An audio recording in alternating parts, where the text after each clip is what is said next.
கிறிஸ்துவுக்குள் அன்பான கர்த்தருடைய பிள்ளைகளே, இன்றைய வேத வசனமும் ஜெபமும் எசேக்கியேல் தீர்க்கதரிசியின் புஸ்தகம் 9ஆம் அதிகாரம் 4ஆம் வசனம். கர்த்தர் அவனை நோக்கி, நீ எருசலேம் நகரம் எங்கும் உருவ போய் அதற்குள்ளே செய்யப்படுகிற சகல அருவருப்புகளின் நிமித்தமும் பெருமூச்சு விட்டு அழுகிற மனுஷரின் நெற்றிகளில் அடையாளம் போடு என்றார். என் அன்புக்குரியவர்களே, ஆண்டவர் பெருமூச்சு விட்டு அழுது ஜெபிக்கிற மனிதனை தேடுகிறார். எருசலேமுக்குள்ள செய்யப்படுகிற அருவருப்பு, தேவனுக்கு பிரியமில்லாத காரியங்கள், தேவன் விரும்பாத காரியங்களை ஜனங்கள் செய்கிறதுனால தேவன் அந்த ஜனங்களை அழிக்க வேண்டிய ஒரு சூழ்நிலை வருகிறது. தேவனுடைய பிள்ளைகளை, இன்றைக்கு நம்ம குடும்பத்தில் நிறைய தோல்விகள் எதனால வருகிறது தெரியுமா?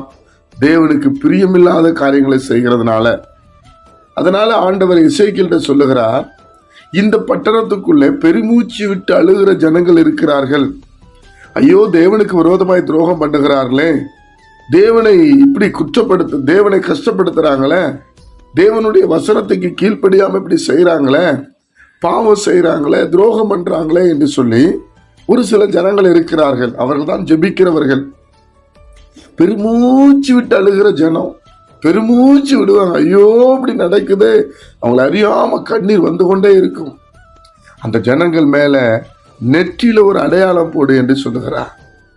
நெற்றியில ஒரு அடையாளம் போடு, ஏனென்றால் நான் வருவேன், அந்த ஜனங்கள் செய்த பாவத்திற்கு தண்டனை கொடுப்பதற்கு, மீறுதலுக்கு தண்டனை கொடுப்பதற்கு தூதனை அனுப்புவேன்.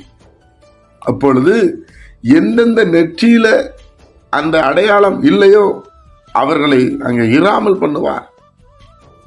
துணிகரமாய், கலக வீட்டாராய், தேவன் ஒருவர் இருக்கிறார் என்கிற கொஞ்சம் கூட மனசாட்சி இல்லாதபடி வாழ்கிறவர்கள், தேவனுடைய பிள்ளைகளே, அருவருப்புகளை செய்கிறவர்கள், ஜனங்களை தப்பாய் நடத்துகிறவர்கள், அப்படிப்பட்டவர்கள் ஒருவரையும் கர்த்தர் விட்டு வைப்பதில்லை. பெருமூச்சு விட்டு அழுகிற ஜனங்கள் மேல் அடையாளம் போடப்படும். நீங்கள் அப்படி ஜெபிக்கிறீங்களா? பெருமூச்சு விட்டு அழுகிற ஜனம் நம்ம இருதயம் அப்படி இருக்குதா? நம்ம ஊழியத்தில், நம்ம குடும்பத்தில், நம்ம தேசத்தில் மதுபானம் குடிக்கிறவங்க இருக்கிறாங்களே, எவ்வளோ ஜனங்கள் பாவத்தில் விழுந்து கிடக்கிறாங்களே, நம்ம பெருமூச்சு விட்டு அழுது ஜெபிச்சா நம்ம மேலே ஒரு அடையாளம் இருக்கும். அதைத்தான் ஆண்டவர் இன்றைக்கு சொன்னார். அந்த அடையாளம் போடணும்னா நம்ம ஜெபிக்கிறவங்களா இருக்கணும். ஜெபிப்போமா? பரிசுத்த பிதாவே, உம்முடைய குமாரன் இயேசுவின் நாமத்தில் வருகிறோம். இந்த நாளை நீர் எங்களுக்கு ஆசீர்வதித்து தாரும். நாங்களும் பெருமூச்சு விட்டு அழுது ஜெபிக்க எங்களுக்கு ஒரு பலன் தாரும் அப்பா. எங்க ஜெபம் உம்முடைய சமூகத்தில் கேட்கப்படட்டும். எங்க மேல ஒரு அடையாளம் போடும். காயினுக்கு ஒரு அடையாளம் போட்டேன், எங்க மேல ஒரு அடையாளம் போடும் ஆண்டவரே.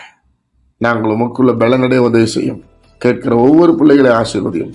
இயேசுவின் மூலம் ஜெபிக்கிறோம் ஜீவனுள்ள நல்ல பிதாவே, ஆமென்.